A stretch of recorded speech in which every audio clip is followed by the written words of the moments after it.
Okay, friends, I'm looking kind of scruffy because it's the end of the day, but I have a story I want to tell you. A story that kind of just got me out of my head and kind of back into the reality of um, the purpose of my job. So if you don't already know, I'm an elementary school teacher. I teach second grade in a busy urban school district, and it's a very challenging profession to be in these days.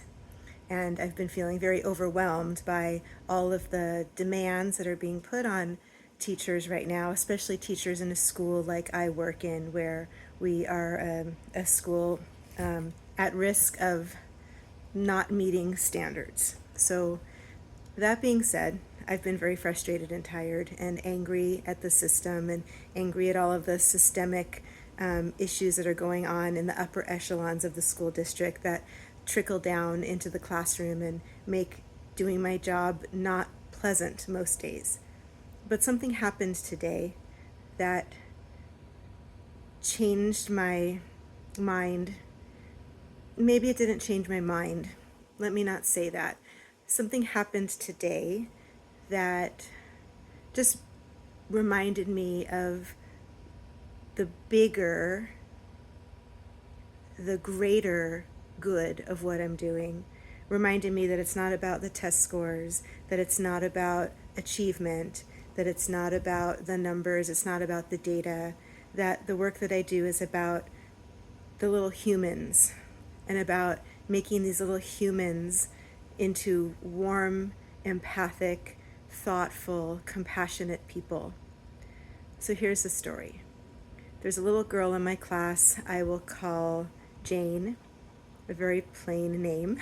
It's the first one that comes to mind. I'm from the Dick and Jane era. Just, you've got to go with it. Gen X, remember? So Jane is an English language learner. She's considered a newcomer, meaning she's been in the United States for less than a year, and she's learning English. So my classroom this year, although the children are very sweet, they are very talkative and they're not responding to my usual behavior management techniques. They're not rude by any means, they're just a little unruly. So I've been spending a lot of time trying to train them, and I've had to be more firm and direct than I like to be. I have to be more firm and direct than my heart wants me to be. But if I don't get them in shape and teach them how to be learners and how to quiet down their massive amounts of energy, we're going to have a difficult year. So we've been working on it. Anyway, let's get back to Jane. Jane understands English mostly, but isn't speaking it fluently. She speaks minimal English. And most days when she needs to express her thoughts or answer a question, she'll try in English first, and then if she can't, she'll ask one of the other students to translate for her. So she'll tell them her thoughts or her answer in Spanish, and they'll tell me what she said, and then I will guide her to sharing those words in English. Her comprehension is excellent. She's an extraordinary student.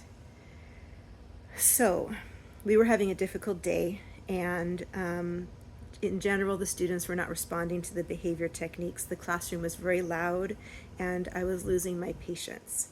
And finally, Jane raised her hand, and she asked me in her broken English if she could speak to the students. I had no idea what she was planning on saying to them, but I figured if she's making a point to ask, I'm going to give her the floor.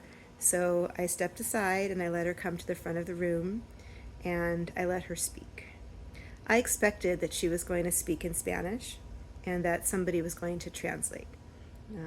About half of the students in my class come from Spanish-speaking homes, and they are bilingual.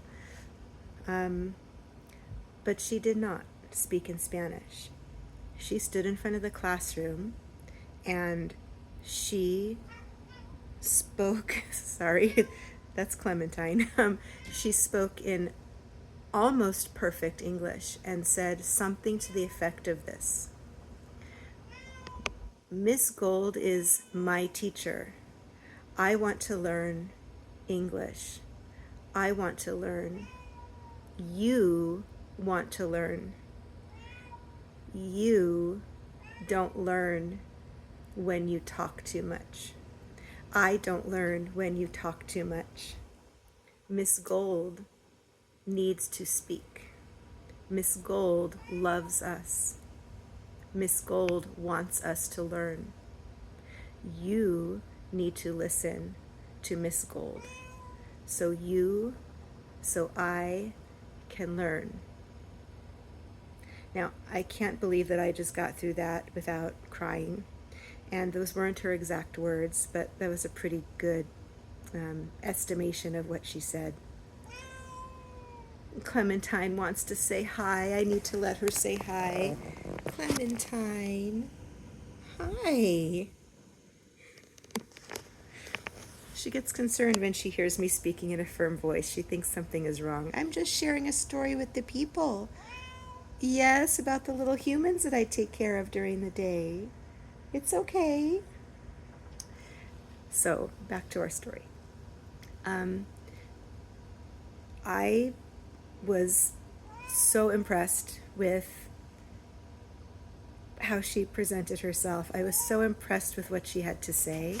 I was so proud of her for doing something difficult and pushing through her fear of speaking in public without knowing English fluently.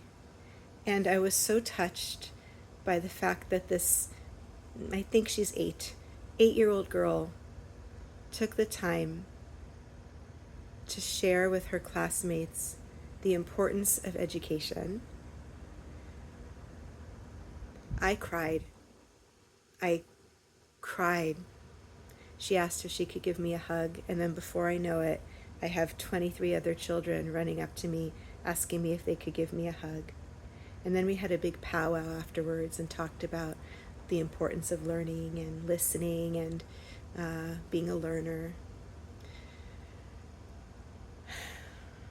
But what that did for me is this. Yes, I'm struggling this year. I'm struggling with my neurodivergence. I'm struggling with burnout. I'm struggling with the broken system of education that I'm having to work in. But when a student like Jane does what she did, it just makes all of that mess go away.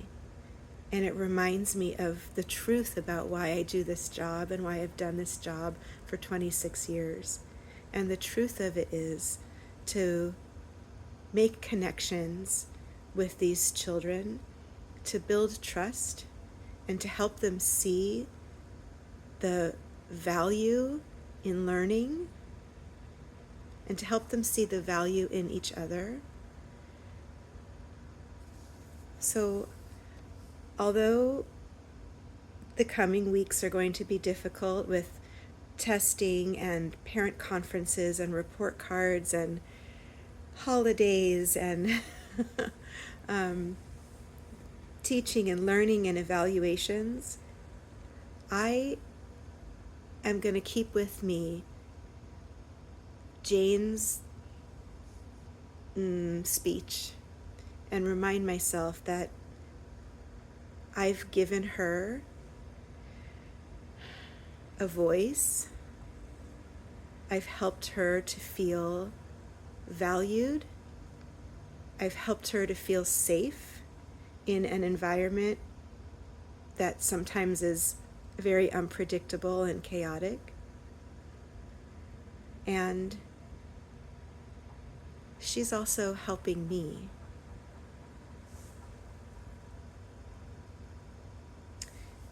It was just a beautiful moment, and I wanted you all to know about it. These are the beautiful moments of teaching that if we don't speak about them and grab onto them and hold them tight to our hearts, we as educators can really fall apart. So, beautiful story I want you to know about, and thanks for listening. I'll talk again soon.